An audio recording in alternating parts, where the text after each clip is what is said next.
Okay, I think we are on. Hello everyone, welcome to Academy of Astrology UK. I'm Rod and today with me is Mandi. Hello. Hey. Hello Mandi, so today is only you and me. Yay. Yeah, I think it's our dear Sue still recovers. She feels a little bit under the weather, and Marcus is in his retreat. So today, I think it's a cacao retreat, I believe. oh my God. Anyone that doesn't know, Marcus, who's usually with us on a Friday night, he's world expert on cacao and the secret life of chocolate is his book. Oh yes, his book. Quick plug for his book. So he's talking Yes. about that and demonstrating that. I think this weekend at a retreat that sounds a chocolate retreat. Sounds Oh, fabulous. lovely! I wish I could be there. I love it. I love chocolate. I love cacao. And when every time, and Marcus now is like when every time if we really meet face to face, he always with his pot of cacao. Lovely. Yes. Amazing. Yeah. We should next time. We should. I think if you know Marcus on his YouTube channel, he also have mentioned about those things. So if you like, please check out Marcus' YouTube channel. It's amazing. Okay, so today is only me and Mandi, but I have to mention that tomorrow is a very important day for us because tomorrow Mandi going to give a talk, and I love this talk so much. Mandi, could you remind us again your talk topic? Yeah, absolutely. It's about the Jupiter and Saturn cycles, the great mutation cycle. Now, this was a talk that actually was really, really fascinating and fun, and loads of research. There's loads of research involved, and actually great fun to put together. I think so far, I think it's the most fun talk that I've put together. I've done a few, obviously, for various schools and conferences, etc., and groups. This is a really, really fun one. So I hope you can join us. Basically, I'm talking about the relationship between the Jupiter and Saturn cycle and the rise of globalism through the lens of communication and technology and written word and the dissemination of information, and also the extraordinary breakthroughs in human development. And the Jupiter-Saturn cycle is basically the base cycle of historical change, really, in mundane astrology. And we talk about the grand conjunctions, the great conjunctions of Jupiter and Saturn that happen every 20 years. So we just had one at the end of 2020 in Zero Aquarius, a conjunction of Jupiter and Saturn. In Aquarius, as we know, Aquarius is an air sign. And the great mutation cycle, which is the largest cycle of Jupiter and Saturn, is when every 20-year the conjunction every 20 years falls in the same element for over 200 years. So we've just had the conjunction in the air sign of Aquarius, and then for the next couple of 100 years or so, we're going to have all the conjunctions of Jupiter and Saturn falling in the air signs. So sorry, you're going to ask a question? No. Sorry. I was just so engaged because I love this topic so much. I love this topic. I get very excited about it. I don't know why. Jupiter and Saturn, I love Jupiter and Saturn. They're very prominent in my chart, and I just get very excited about them. Do you yourself have Jupiter Saturn aspect? I remember Sue Tompkins does mention that if any astrologer they have like a Jupiter Saturn aspect, usually they are kind of into this kind of big picture. It's kind of a very, very, very wide square in my chart, and it does, but they are connected. They're both square. My Saturn in my chart opposes Uranus-Pluto, the Uranus-Pluto conjunction from the mid-60s. Oh yes, and that also is squared by my Jupiter in Gemini, so it's a mutable, almost a T-square, although it's probably a little bit too wide. Okay. My interest to really start my research on Jupiter and Saturn was because the conjunction that we've just had in Zero Aquarius falls very prominently on my MC, the top of my chart. Oh yes, also where my Moon and Mars sit. So I was like, what does this mean? I really want to dig deep into what this means. But looking at it from the mundane astrology perspective, when you look at the meanings of Jupiter and Saturn, expansion, contraction, opportunity, and sort of limitation and caution, Yeah. fear and fearlessness, and all these things, you kind of look at those two planets of being very opposite in a way. But when you look at them as they work together actually really well. And in mundane astrology, for example, and also in our private lives, Mm-hmm. those planets together as a cycle represent. And I'm quoting here really from the Mundane Astrology book, which I'll talk about, the famous book by famous astrologer. But what they say, which really, really sums it up, I think, and we'll see lots of examples on this, is that cycle represents the ground base of human development, which marks the interaction between the perception of ideas, potentialities, and possibilities, which of course that's Jupiter's realm, and their manifestation in the concrete material world. Now, Saturn is the planet that helps us to manifest reality in the concrete world. So that's the sort of basis of that cycle. And some of the themes I'm going to be talking about in the talk tomorrow: the written word, the Enlightenment, the Industrial Revolution, the technological revolution, global climate change, and also the global pandemic, all through the perspective of the lens, the perspective of the Jupiter-Saturn cycle. And along the way, we'll be talking about the influence of all the other major big mundane cycles. So it's a huge historical sort of overview. But I think great fun.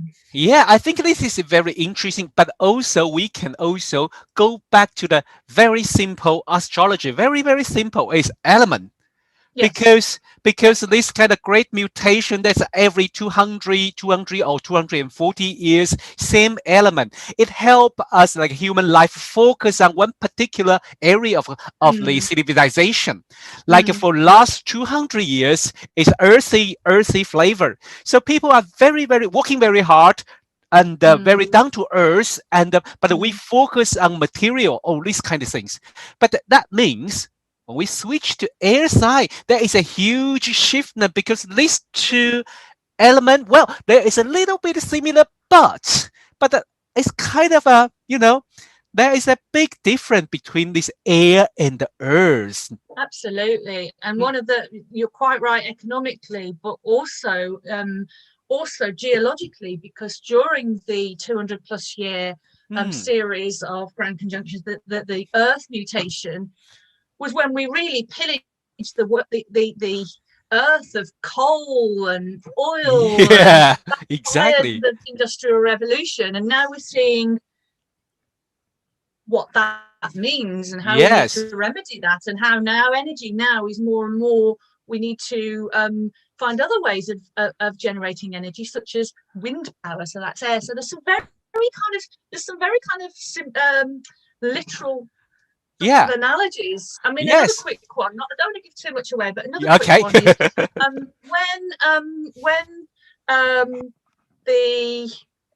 let me get this right. When the water mutation was transitioning, and I'll talk about how it transitions, how these cycles transition from one element to another. So when water was transitioning into fire, that was when the steam engine was invented.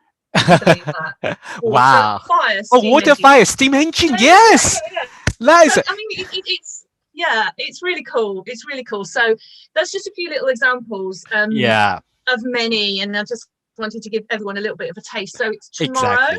Tomorrow, Saturday the 31st, 5 o'clock UK time, and you can go on the Academy of Astrology UK website to book. There's a few places left. I'd love to see you. If you please contact us. Okay, so let's move on next topic, because we just have lot of what should I say? A lot of planets changing their position during last week, right? So we have Mars moving into Virgo, we have Sun moving into Leo, and then then we just have Jupiter move back to Aquarius. If we able to talk about this, I think let's focus on most easy one, Sun in Leo, and then if we have time, we probably talk a little bit about the Jupiter moving back to Aquarius. So basically, let's go back because Sun just moved into Leo, and this is Sun's house. Sun rule Leo, and I think let's Mandy, could you give us a little bit of description about Leo? Yeah, so the sun in Leo, Leo loves to be adored and adores to be loved, likes to be noticed. And some of the sort of common traits that we associate with the sign of Leo is pride, loyalty, creativity, stubbornness. Fixed sign, it's a fixed fire sign. It can be associated with being dramatic in every sense of word. Remember, the sun is at the center of the solar system, and Leo is the sign where the sun feels most comfortable and most warm. So there's sometimes a bit of self-centeredness around Leo. Associated with also confidence, or certain, if you have a sun in Leo, for example, when the sun is in Leo, it's something to work on your self-confidence and putting yourself out there. Generous at best, full of heart, heartfelt. I think there's a kind of childlike emotional quality as well. And I think in Leo, people with lots of Leo in their chart, and when Leo is strong in the sky, I think we should all be encouraged to have fun and be playful and be creative, don't you think? Yes. Yeah, I agree with you, because I think this is how astrology works. We work with the planetary movement, and what happens in the sky, what we can apply it, just like doesn't matter, just like a sun in Leo, or even something more challenge happen. But if we remember how we apply it into our life, things could be more, I think, I don't want to say easy, but I don't know if I'm right to use the word convenience. It's just that we go with the flow, and maybe it's maybe it's not easy, but we can ride the wave to achieve something. So, for example, like you say, when there's a lot of planet in Leo, or we just say sun move into Leo, the main theme is like calling ourselves to make ourselves proud, to make ourselves, to be proud of ourselves, to be proud of what we're doing, and to show ourselves, or even just like a kind of show your creativity. This is another word I really like in Leo about creativity. When every time I talk to people, either sun in Leo or they have a few planets in Leo, you can always see their talent, and they are not shy. That is very interesting, especially for me, because I have a 0 Leo. I have really 0 Leo. And then I really, when I was young, to be honest, when I was younger, when I was a little boy or teenager, that is my shadow. That is my shadow. I cannot be proud of myself, or I cannot. And when I see people be proud of themselves, I would like, what's wrong with you? Because you have all the Aquarius, of course, which is the opposite sign of Leo. And I'm the same. I have lots of Aquarius. Similar in that respect. Yeah. Leo falls on my 4th house cusp, and I'm a drama queen. It can be where you're a drama queen. So I'm a drama queen at home. I'm very dramatic. And okay. I should also have an echo. Yeah, I have an echo with you, because I have Leo in 2nd house, and this is true. When I was studying in the astrology school, and the tutor always say, if any house you have Leo cusp on, that's where you shine. That's where you show your creativity, or that's where you to show everyone how good you are. Now I say, wow, 2nd house. That Leo in 2nd house is like, so it's material. But I say, I'm not that kind of, very. Isn't the 2nd house also? I remember, I think it was Frank Clifford said that the 2nd house is also about income, and it's about how you can kind of make money. Haven't you always made money through some kind of performance in some way? To be honest, yes. You had a television career back in Taiwan before you moved to Europe.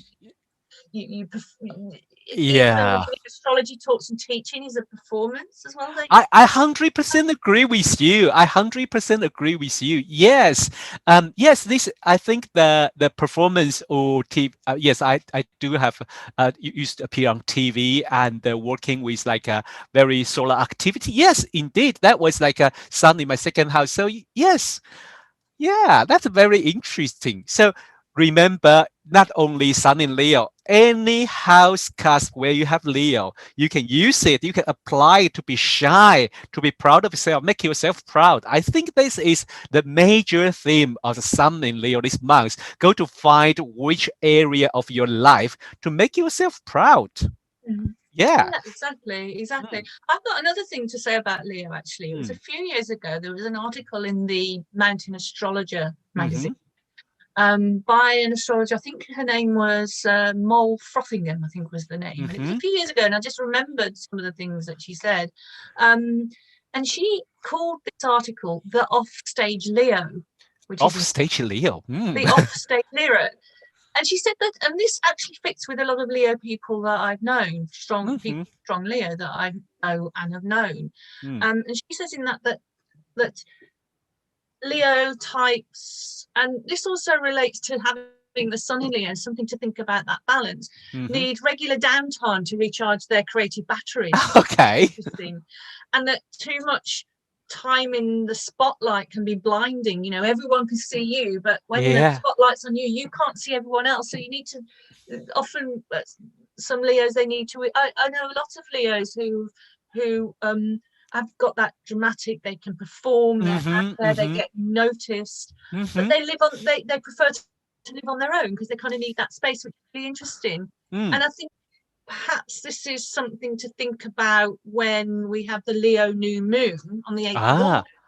That time to, you know, that having some downtime to recharge your batteries, because Leo, the new moon, any new moon is the dark moon. You are supposed to sort of rest and plan for the next cycle. So yeah, that just really kind of made a lot of sense to me, that other side of Leo.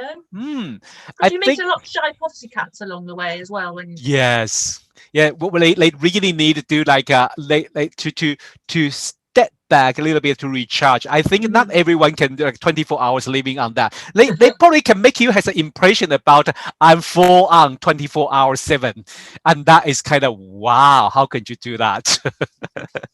Yeah, but another things we probably need to mention is once Sun moving to Leo, the first things is going to face the challenge of a Saturn Uranus square, because the Sun going at this moment, Sun is at 7 degrees of Leo and going to be opposite Saturn in Aquarius, and then this means it's going to trigger the major theme of this year. We keep mentioning, since we have this podcast this year, we keep mentioning that Saturn Uranus square is a major theme of this year. So which means from next week, I think now we can start to feel, we can start to sense about that Saturn Uranus square, and especially when Sun trigger it.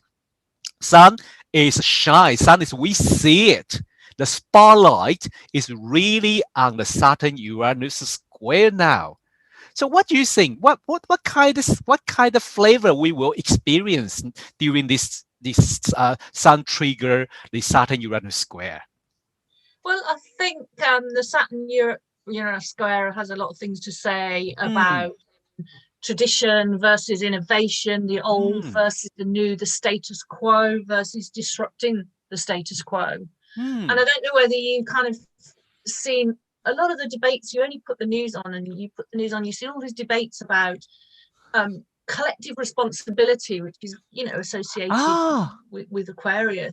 In Aquarius versus individual freedom. And I think individual freedom, I think, has something to say, you know, Uranus has something to say about freedom and individual freedom, and so does, I think, the Sun in Leo. So we perhaps see those debates coming more into the spotlight. I mean, it's a short transit, but it does put a spotlight on that kind of thing. Yeah, you know, Uranus is rebellious, and you know, the Sun in Leo, the Sun wants to be its own identity and do what it wants to do, whereas Saturn in Aquarius tells us actually we have to think about the bigger picture. We have to think about brotherhood, sisterhood, community. and humanitarian issues and charity even perhaps comes into, so taking responsibility Exactly. versus doing Yeah. what we want versus, Yeah. I think at this moment, as we know, the Olympic game is happening in Tokyo, and we see a lot of like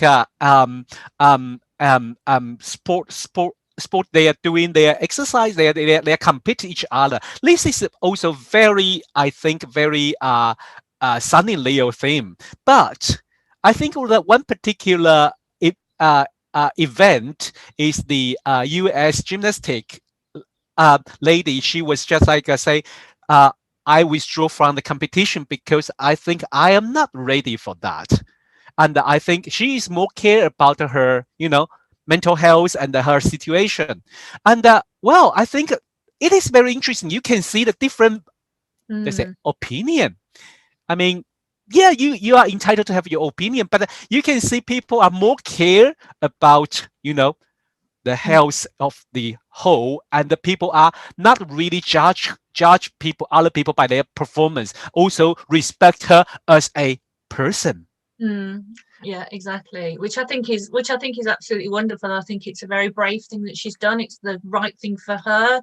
And it must have taken a lot of guts to actually turn around and go all the way to Tokyo after training for the 4 or 5 years that it took her to just for this game.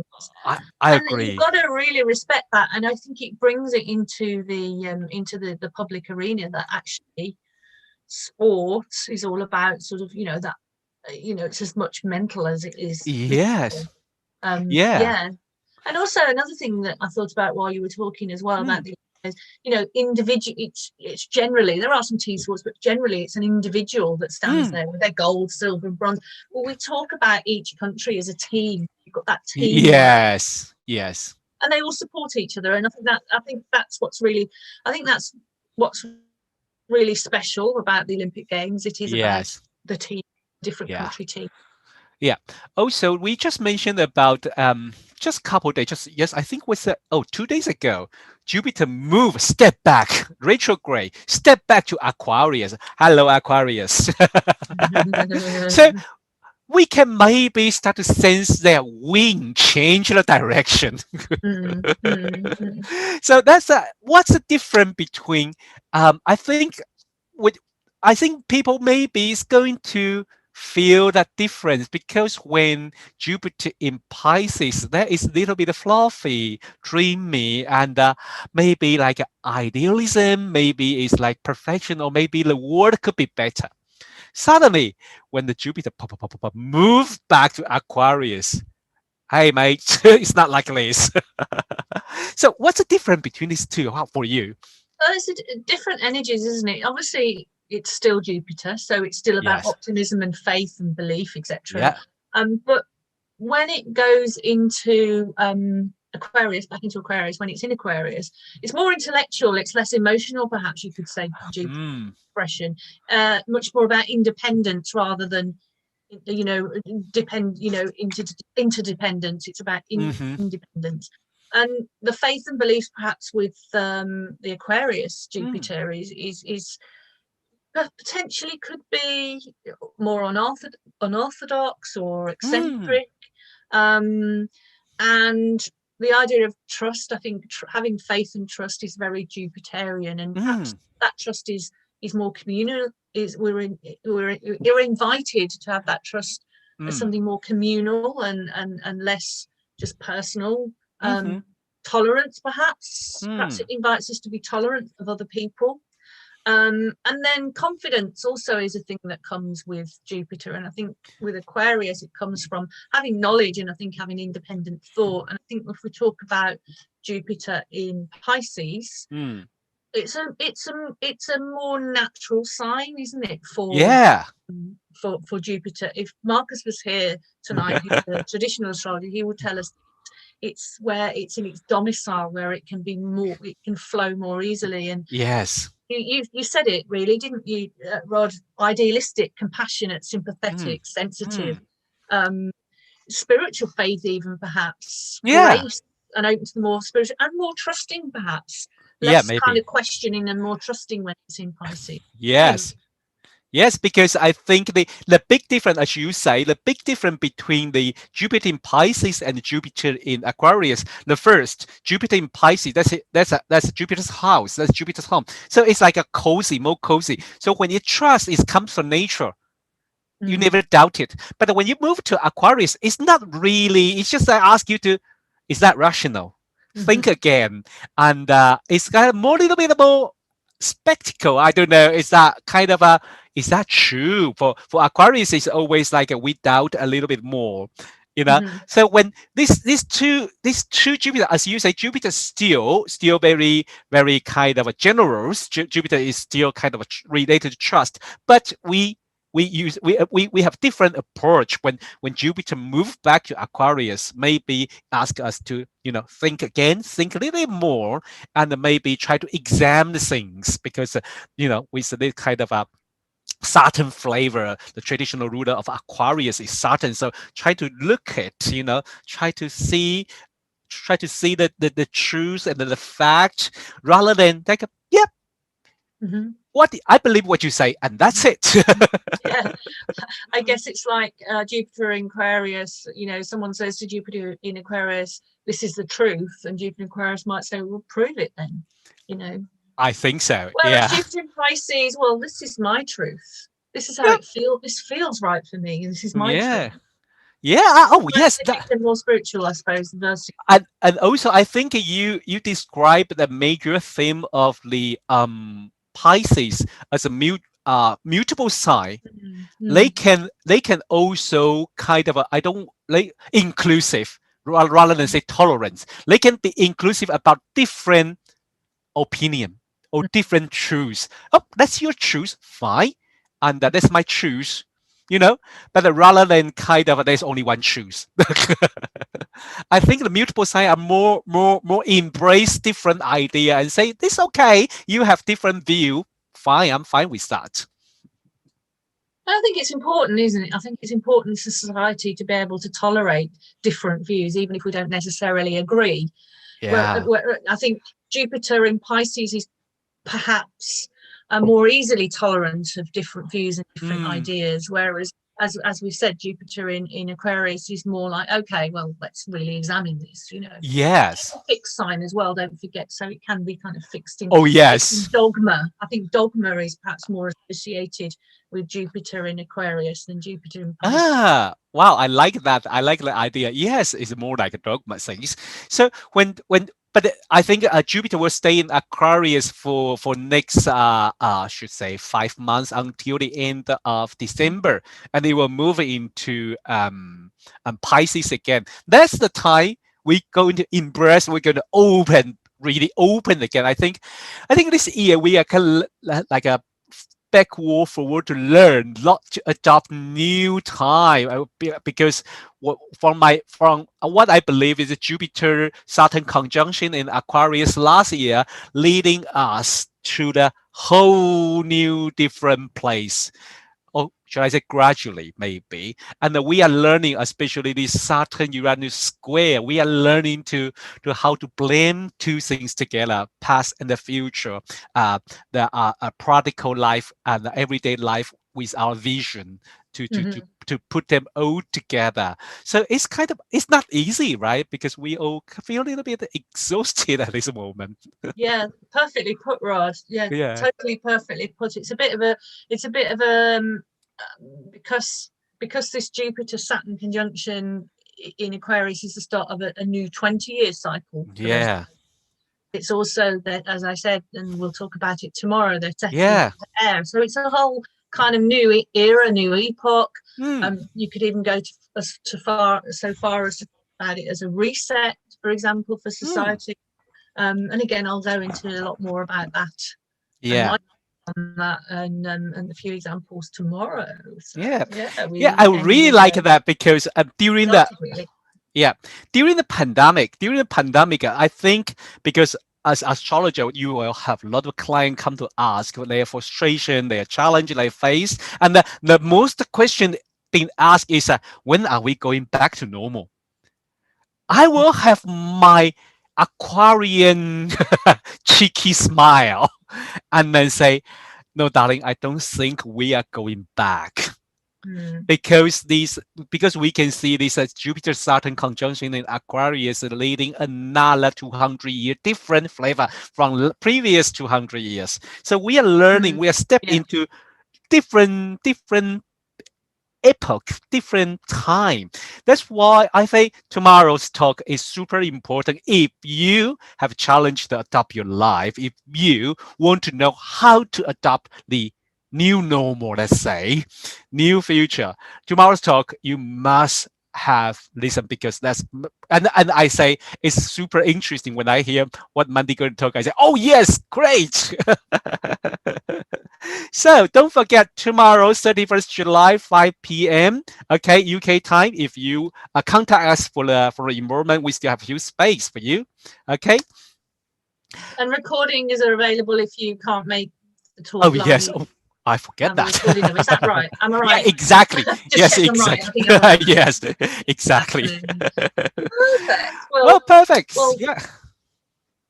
That was fun. Thank you very much. And hopefully Yeah. see some of you who are looking at this, hopefully see some of you tomorrow online. Yeah. Okay. Next week. Yep. Thanks, Bye. Rod. Thanks, Mandi. Bye.